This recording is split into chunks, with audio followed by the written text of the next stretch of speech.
Hi, this is Peter from myjewelrybench.com. Today we're going to review the process of repairing a roller table. In this particular incident, the roller table is missing the roller jewel, and we are going to replace it with a new one.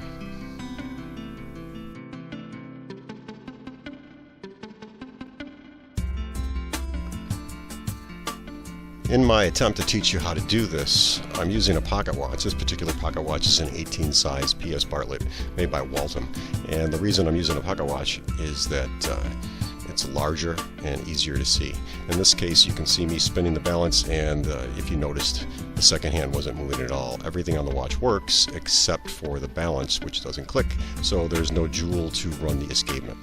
I'm going to start by first removing the balance cock screw, and then we're going to gently pry out the balance cock with the complete balance attached to it.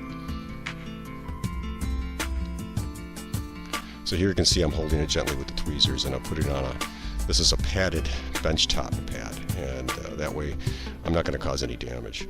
I'm going to gently move it around so you can see the hairspring is holding the balance wheel onto the balance cock, and here is the screw that attaches the pin on the hairspring to the balance cock. There's a better image of it, and if you look in the image on the left, you can see that you'll see it coming up here, that the screw holds that pin in place, and it's gently screwed in. It's not tight. You don't have to really tighten it a lot, just enough to hold it in place. What I want to do here is to show you that whenever you're handling this, please be very, very careful. And again, we're going to point out that little screw. It's right there by the tip of the screwdriver. I have to undo that, so I'm going to slowly flip the balance cock over with the balance attached, and then we're going to loosen that screw up by turning it about half a turn. That's all you need to do. I'm going to flip it back over, and I'm going to pry the pin out of the balance cock, and you'll see that the complete balance comes off the balance cock. Here I'm tightening up the little screw so that when I clean this part, it won't come off. So just put that aside once you get that tightened up. And you can see in this case we're using this is a large pocket watch, so we have a large balance to work with. I'm going to try to zoom in here so you can see that there is no roller jewel attached to that. You can see the little, that's lacquer. Lacquer is used to hold the balance jewel in place, and the jewel has come off probably due to a drop, and all that's left is a little bit of crustation from the lacquer. We have to remove this from the balance staff.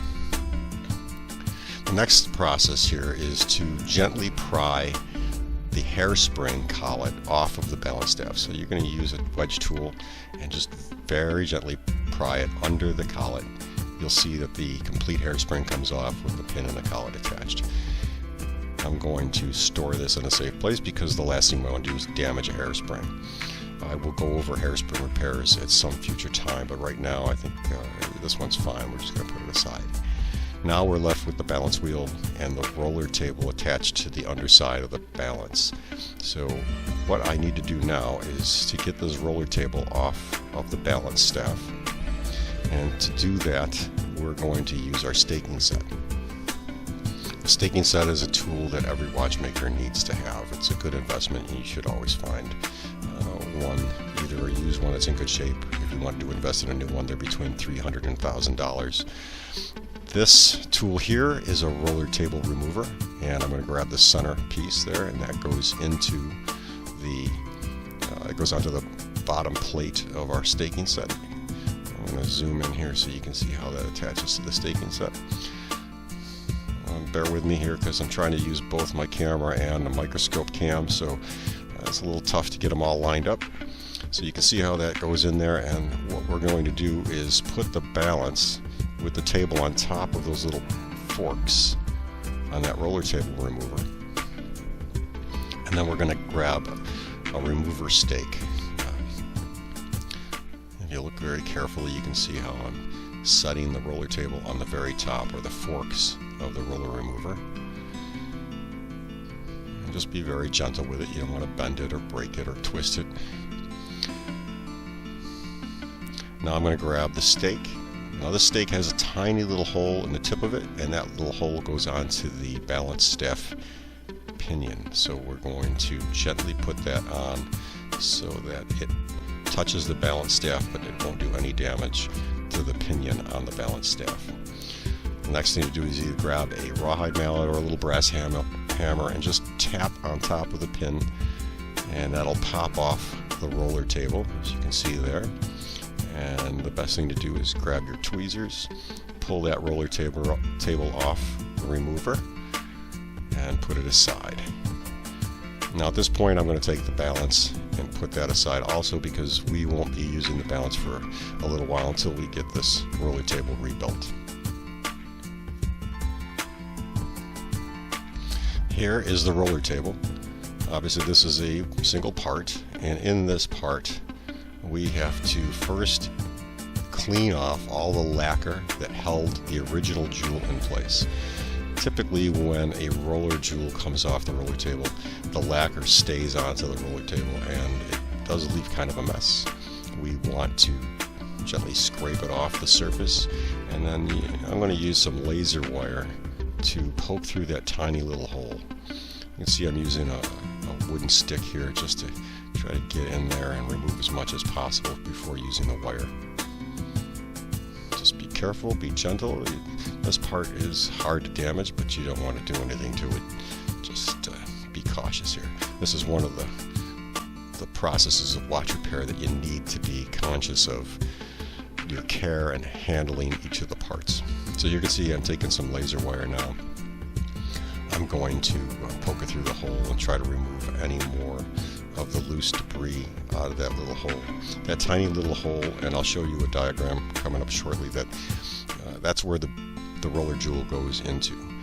So once we've examined it and we've gotten as much off as we can, the next step for me is I always put this in an ultrasonic cleaner for about 5 to 10 minutes, and that should heat up and remove any more of the lacquer. So I'm just throwing it in a little basket and we'll throw it in the ultrasonic cleaner. I'm not going to show you that part right now.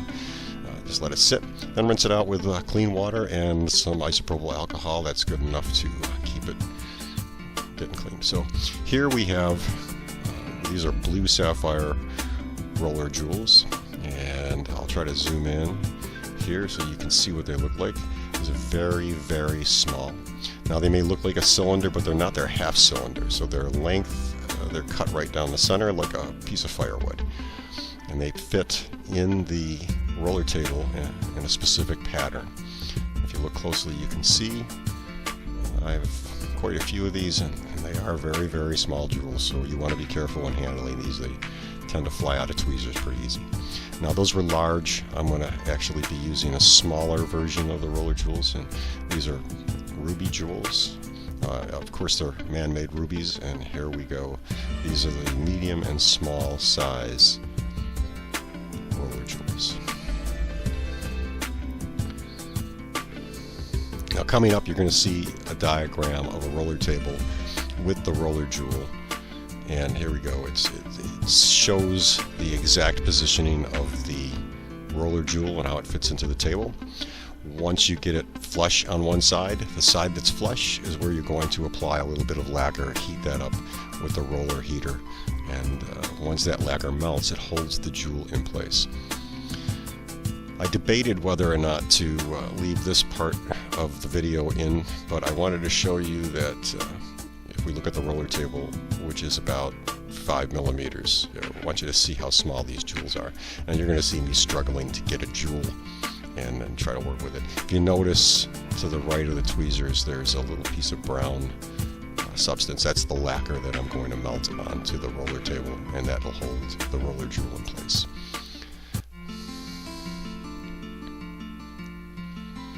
Again, when you're handling these jewels, be very careful. They're not inexpensive, and they tend to fly everywhere. It's very hard to hold them.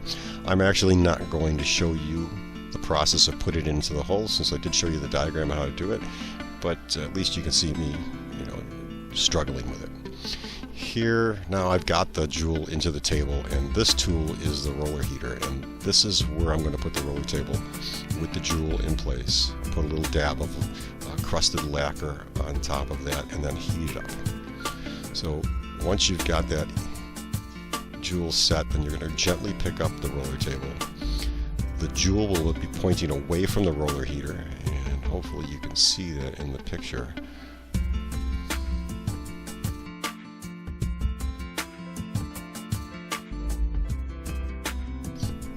Okay, so here you can see I'm inserting the roller table into the roller heater, and the tool is actually grooved, so it has a groove in there to hold it straight. So you put it in ever so gently, and the reason you're being gentle with it is because you don't want the roller jewel to come out of the roller table, and you want to keep it as straight out as possible. I don't know if you can see in the picture, I think I've got a zoom picture coming up of this, how it looks in the heater. We're going to take a look at how I've placed it, make sure everything's in position.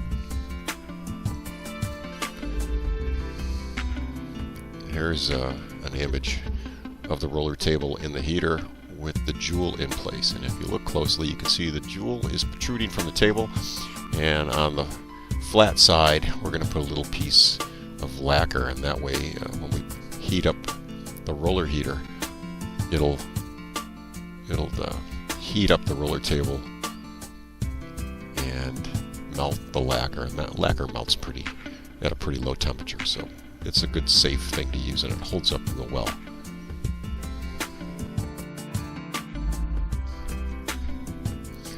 Okay, so now I'm pointing out here, you can see where my finger's pointing to the black end of the brass on the heater. That's where the candle, we're going to heat it with the flame from the candle. So the next thing we're going to do is get the candle ready and put the little piece of lacquer on the top of that. So let's take a quick look at how we do that.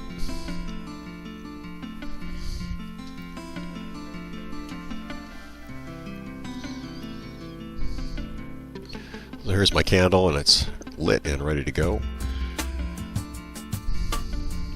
I'm just going to get these cameras kind of straightened out. You can see my scope camera there. Sorry about that.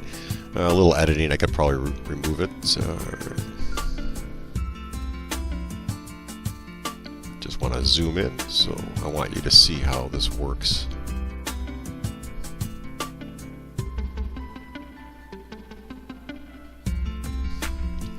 So I'm kind of preheating this, and if I preheat this up a little bit over the flame, it makes it a little bit easier when I put the lacquer on. The lacquer won't slide off the roller table. And again, we're using the lacquer on the flush side of the roller table. So again, preheating it. We'll get this up to temperature, and again, it doesn't have to be very hot at all. I'm going to grab the little piece of lacquer that's on the tray.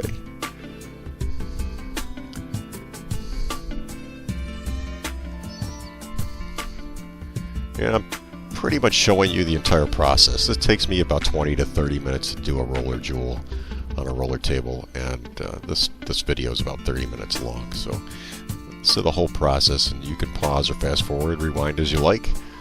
Right now I'm just kind of getting that lacquer on that jewel, and see it's at the end of the tweezers. If you look close enough, I'm going to just place that on top of the flush side of the jewel so that it doesn't interfere with either the notch or the hole in the roller table, because the balance staff goes through that hole and is tightened onto the balance staff with some slight pressure. So you see I just put a little piece of lacquer on there. That lacquer is going to get warm and kind of shrink, so as big as it may look in this video, it does get significantly smaller, kind of balls up. About half of it will kind of melt away as we heat it up. And again, we're going to put the flame end of the heater tool over the flame and give this a few minutes to warm up.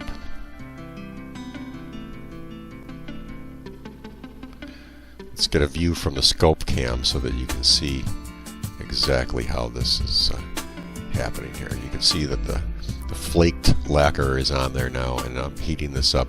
If you notice, it is pretty hard to see in this part of the video, but it is slowly melting and starting to ball up.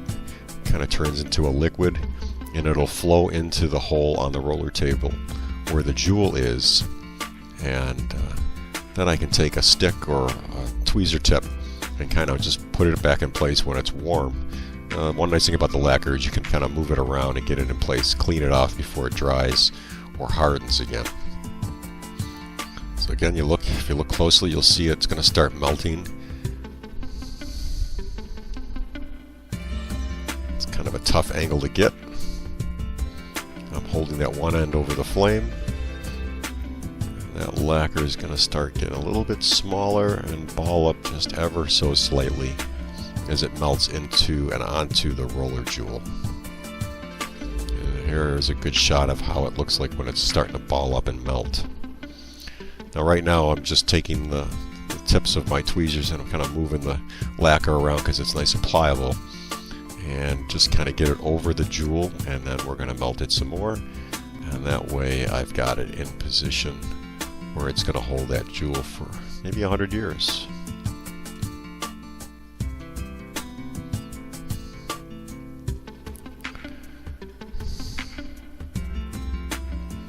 So if you look closely, you can see that the roller jewel is protruding from the underside of the roller table here, and the lacquer is on the top.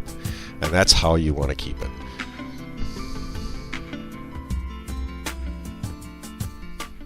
And if you look closer at the lacquer now, you can see it's kind of balled up, and it's pretty much done at this point in time. And I'm just going to let it melt a little more, kind of burn off some of that lacquer, just so there's enough to hold it, but not enough to interfere with the operation of the watch. Once that's done, I take the roller out of the roller tool, out of the heater tool, and then I let it cool off for a little bit.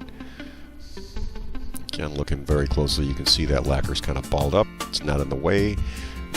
A good observation would be when you take a watch apart and you look at the roller table on a balance wheel, what you want to do is basically get it to that point, same point you see here, where the lacquer is holding the jewel onto the table but not interfering with the operation of anything else. So it wouldn't extrude itself onto the center hole where the balance staff is going to protrude from. And there's a better shot of the roller jewel protruding from the roller table. So I'll take a candle, blow it out, and put that aside. We don't need that anymore. This looks pretty good. I'm just kind of waiting for it to cool down ever so slowly.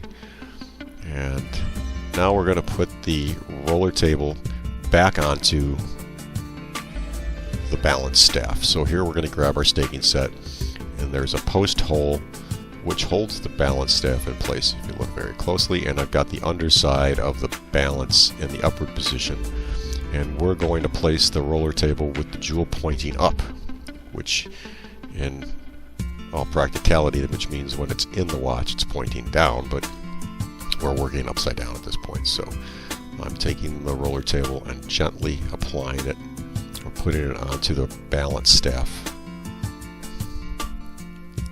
over the pinion and around, and you're going to take your time because you don't want to cause any damage.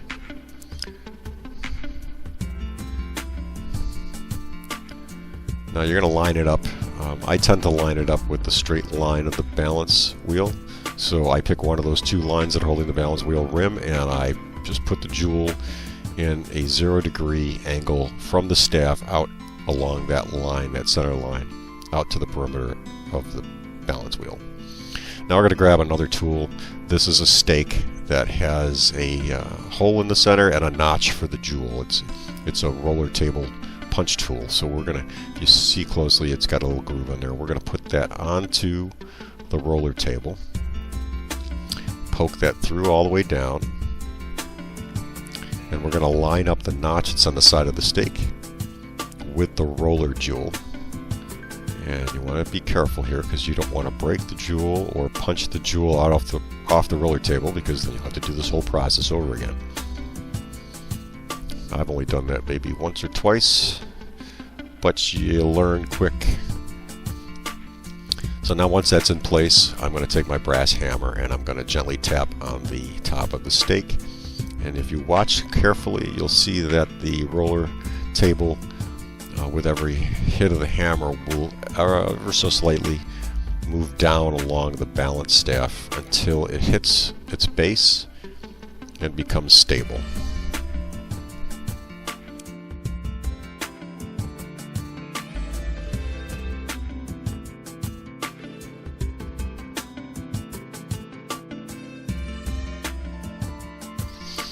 Okay, so here you can see that the roller table is in position on the balance staff, and not a very good picture of it. I'm trying to get it to focus, but it is in place and ready to have the hairspring attached again. Now that we're done with the staking set, I'm going to put the tools back. Actually, we're not done with the staking set because we have to put the hairspring back on. So now I'm going to grab the roller table punch or base, and you can see that one's got a groove on the side, and the balance staff is going to go back onto that with the roller table pointing down, the roller jewel in that notch from the center. And I'm going to carefully place it on there so it doesn't damage the roller jewel.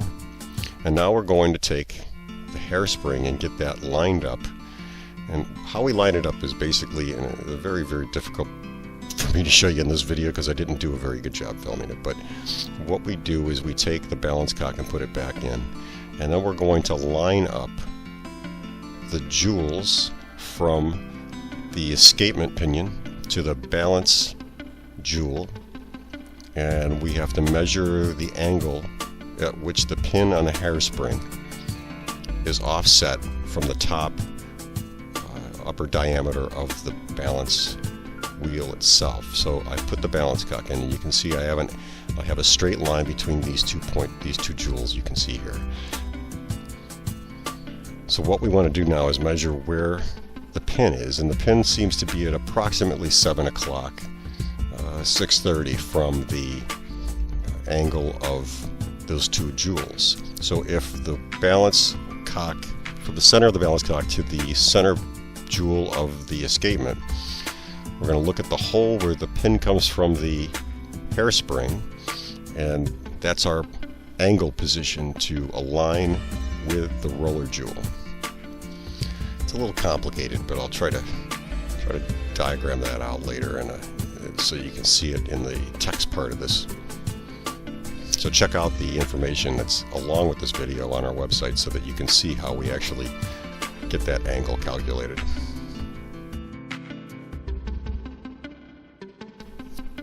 Okay, so here you can see I'm grabbing the hairspring by the pin, and I'm going to place the hairspring onto the balance staff, and it's going to go on the upper side of the balance staff. So gently grab it by the pin and slowly put the collet around the balance staff, and either with the same stake set with the hole on it or a different stake set, we're going to push it down. You can see here I'm kind of pointing to this 7 o'clock position, or where the jewel is, and now I want to kind of twist the hairspring so that the pin is in the 6 or 7 o'clock position on the balance wheel, away from the roller table and the roller jewel. So I'm going to push it in place. It's kind of going to lock it onto the balance staff, but it's still somewhat movable, and I'm going to show you how we do that. Using a small screwdriver, you can kind of turn the pin in the direction that you need it to be. So here I'm showing you the hairspring is on the balance wheel, and now we're going to place it back into the balance cock.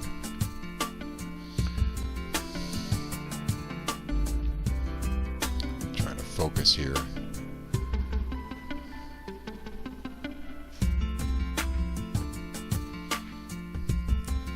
Now again, I want to get the pin at the 7 o'clock position, so we're going to move it. You can see where I'm pointing. We're going to move it and turn it around. On the collet, you'll notice there's a groove or an open portion of the collet, and again we're going to take the small screwdriver, we're going to put it in that little groove on the collet, and then gently turn it so that the pin, if you notice, is turning along the perimeter of the balance wheel. And again, I want to get it in the 6:30 or 7 o'clock position so we can put it onto the balance cock.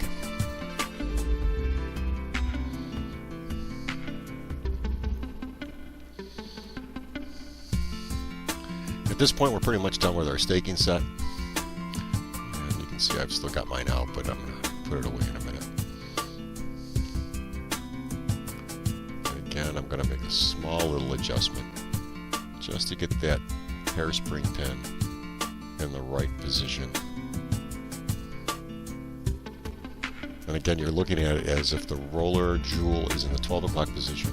The pin is going to be in this case, the 6 o'clock, 6:30 or 7 o'clock position. So not quite 180 degrees, maybe 170, 165 degrees. And again, here we're showing you that how I calculate that. And I'm doing this pretty much by eye. Over time, you're going to figure this out. With every watch, it's a little bit different.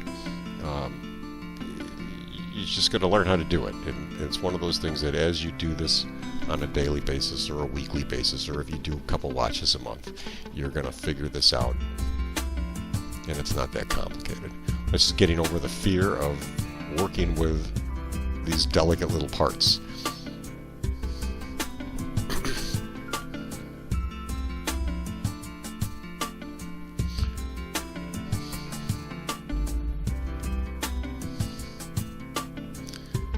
Again, I'm going to make one more little minor adjustment to this. Get it lined up in the right place. Now, I typically put the balance cock on the movement, and then I put the balance wheel with the hairspring attached in its position how it should be. And then I look and see where I have to make the adjustment or how far I have to turn the hairspring in its collet to rotate it in the perimeter, along the perimeter of the balance wheel to its exact position. Now, I can't emphasize enough, when you're doing this, you just want to be careful. You're not manhandling this part. You're putting very, very little pressure on these parts, and it is more than enough to align them. It's more than enough to move things into positions. You don't want to put too much pressure on there, because you can bend a balance wheel, and if you bend a balance wheel and knock it out of alignment, it won't rotate correctly. You can damage the balance staff. You can definitely damage a hairspring. It's called a hairspring because it's as small as a hair, a human hair, so you really need to handle these with quite a bit of precautionary care, and then just gently get them in the positions that you want them in. A lot of times on these bigger watches, especially in a pocket watch, I'll take a little Sharpie and I'll make a little mark on the perimeter of the balance wheel. That way I know exactly where the roller jewel is pointing from the center of the staff, and I can line it up much easier that way. So here we go, and now I have to get that pin in that little hole, and you'll see a little fork, a little brass fork, and those little brass forks hold the hairspring as it immediately comes off the hairspring pin. Those little forks are there for a reason. You can see here I'm kind of loosening up that screw that we tightened up before. I'm going to turn it about half a turn, maybe 3/4 of a turn, just enough to get the pin in. We don't want to take that out. It is a nightmare to get one of those tiny little screws back in the balance cock, so if you do that, you're going to spend an awful lot of time, and there are some procedures that I have that do show you how to put those back in without driving yourself crazy.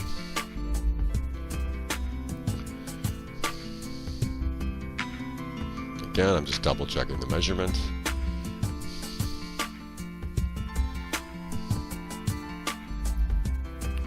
Here's a close-up view. You can see the pins right there, and there's the pin hole.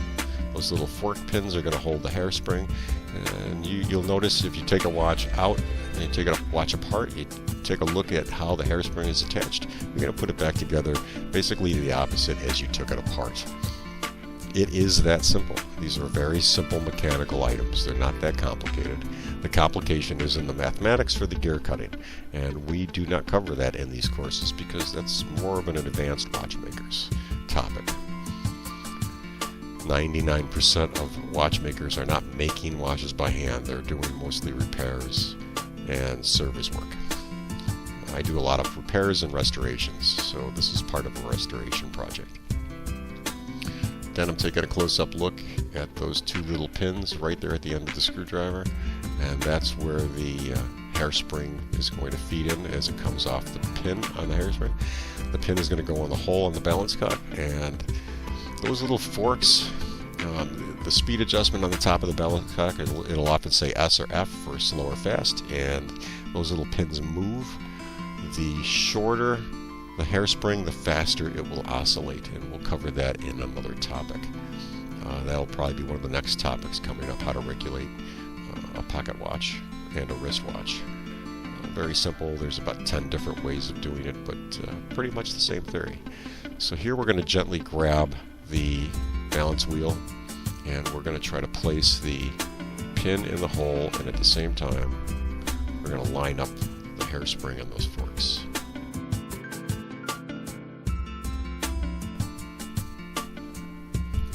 You're going to see me fumbling with this occasionally, and that's okay. This is normal. You're going to fumble with this until you get it aligned right.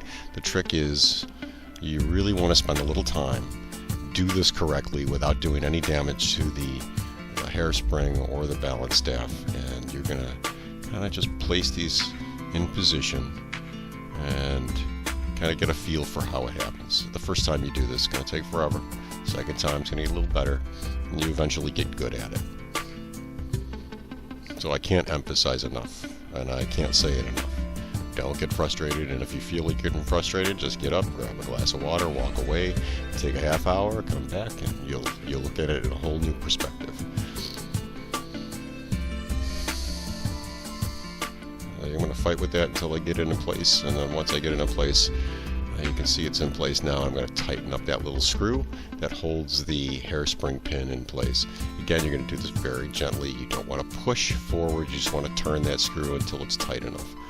So, kind of hard to show you at this angle, but the video is not as clear as I would have liked it to be, but I'll try to get a good view of this.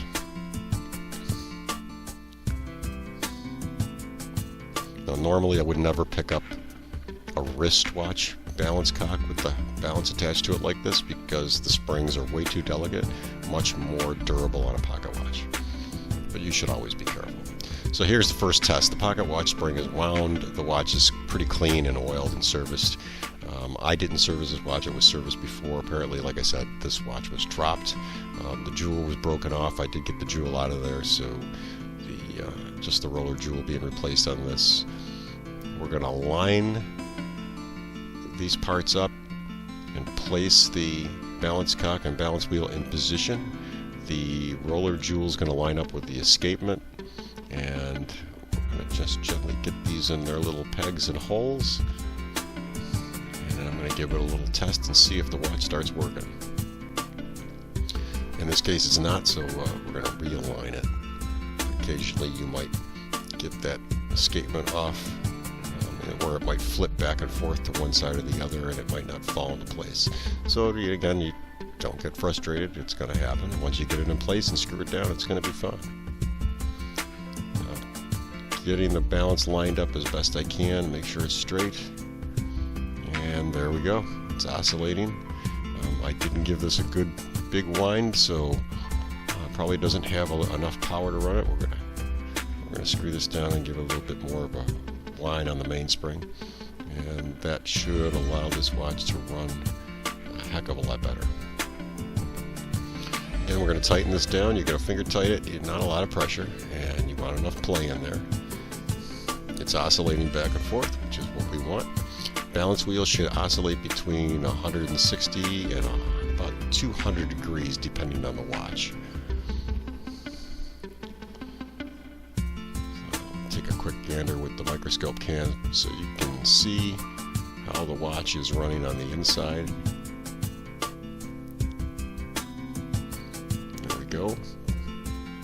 With that roller jewel back in place, the escapement's working perfectly, and it's allowing the hairspring and balance to oscillate back and forth. If you notice the second hand's turning, that's kind of what we want. We want this watch working. Here's a close-up on the inside of the watch. I'm getting a zoomed-in view of the escapement as it oscillates. As that balance oscillates back and forth, it pivots the escapement, and the pallet fork in this particular case oscillates that escapement, and those little jewels on there keep it regulated. And this is pretty much it. There's another view of how the roller jewel looks after it's been put in place, and geez, that's pretty much all you need to know about the roller table and the roller jewel, how to replace it. Again, at the website, there's a good description of how we do most of the things I didn't cover in this video, and I go into much more detail explaining. I hope you like these videos. If you do, give it a thumbs up.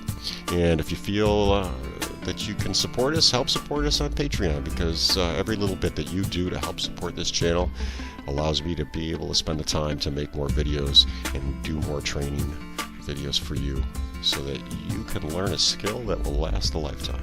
Thanks. This is Peter from MyJewelryBench.com. Go give us a check out and have a great day.